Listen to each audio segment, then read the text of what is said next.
As universidades, que deveriam ser espaços de busca pelo conhecimento e pela verdade, têm se tornado um palco para algo bem diferente: a descristianização dos jovens.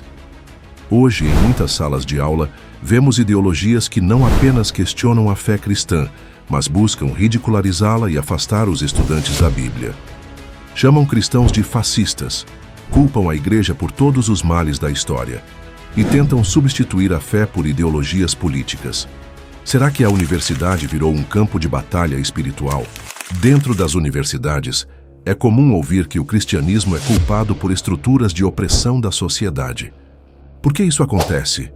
Porque muitos ideólogos marxistas e decoloniais reinterpretam a história através de uma lente de luta de poder.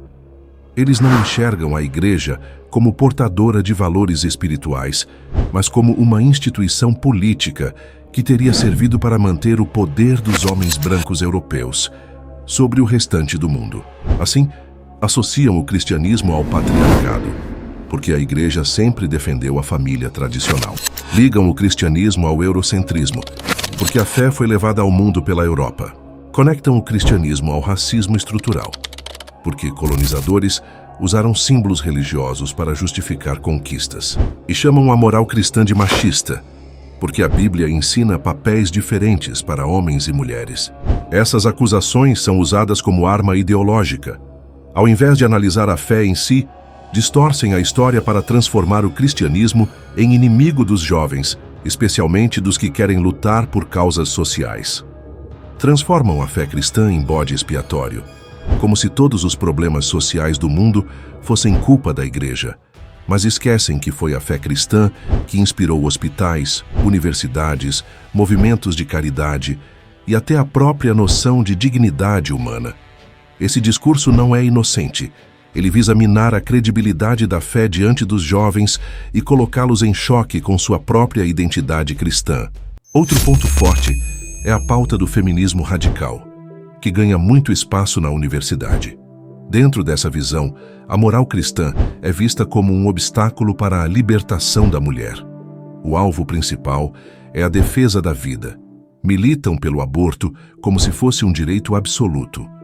E chamam os cristãos de retrógrados por defenderem o valor da vida desde a concepção. Com isso, transformam o que deveria ser debate acadêmico em perseguição ideológica contra quem mantém princípios bíblicos. Também cresce o movimento chamado descolonial.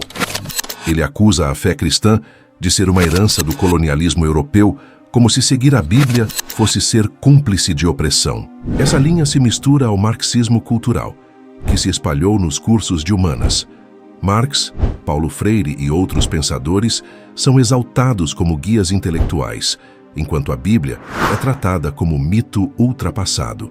O jovem cristão entra na sala de aula e se vê obrigado a escolher: ou aceita essas ideias ou é rotulado como ignorante e opressor. Outro fenômeno muito comum é o culto a ícones da esquerda revolucionária: Che Guevara, Fidel Castro, União Soviética, todos apresentados como símbolos de libertação. Professores e colegas enaltecem regimes que perseguiram e mataram cristãos, como aconteceu na Revolução Russa ou em Cuba.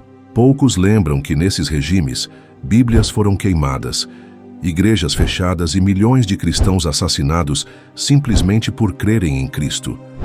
Essa romantização de ditaduras comunistas é uma forma direta de normalizar a perseguição contra a fé. Não é só sobre história. Até hoje vemos jovens universitários defendendo movimentos ligados ao terrorismo, como o Hamas, e apresentando isso como luta por liberdade. Quem se opõe é taxado de desumano, como se a Bíblia fosse contra a justiça social.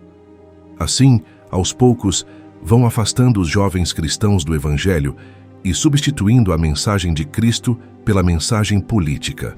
É preciso entender: todas essas pautas, feminismo radical, marxismo, decolonialismo, culto a ditadores, movimentos pró-aborto ou pró-terrorismo, não surgem por acaso. Elas têm um alvo: a fé cristã. Querem substituir a autoridade da Bíblia pela autoridade do Estado, do partido ou da ideologia. Querem tirar os jovens da oração e colocá-los na militância. querem que os estudantes cristãos se sintam envergonhados de sua fé, para que abandonem a Bíblia e se dobrem às ideologias de esquerda. O risco disso é enorme. Se essa onda de descristianização se consolidar, teremos gerações inteiras afastadas do Evangelho, jovens que veem Jesus apenas como uma figura histórica sem importância e não como o Salvador. Uma sociedade sem valores cristãos se torna refém de ideologias totalitárias. Foi assim na União Soviética, na China comunista, em Cuba, e pode ser assim também no Brasil, se não estivermos atentos. As universidades estão sim se tornando palcos de descristianização. Chamam nossa fé de opressora, culpam a Igreja por todos os males, exaltam Marx, Che Guevara e ideologias que perseguem cristãos. Mas nós não podemos nos calar. Mais do que nunca, os jovens cristãos precisam estar firmes na palavra de Deus, conscientes das armadilhas ideológicas e preparados para defender a fé em meio à hostilidade, porque no fim, só a verdade do Evangelho pode resistir ao tempo. Todas essas ideologias passarão, mas a palavra de Deus permanece para sempre.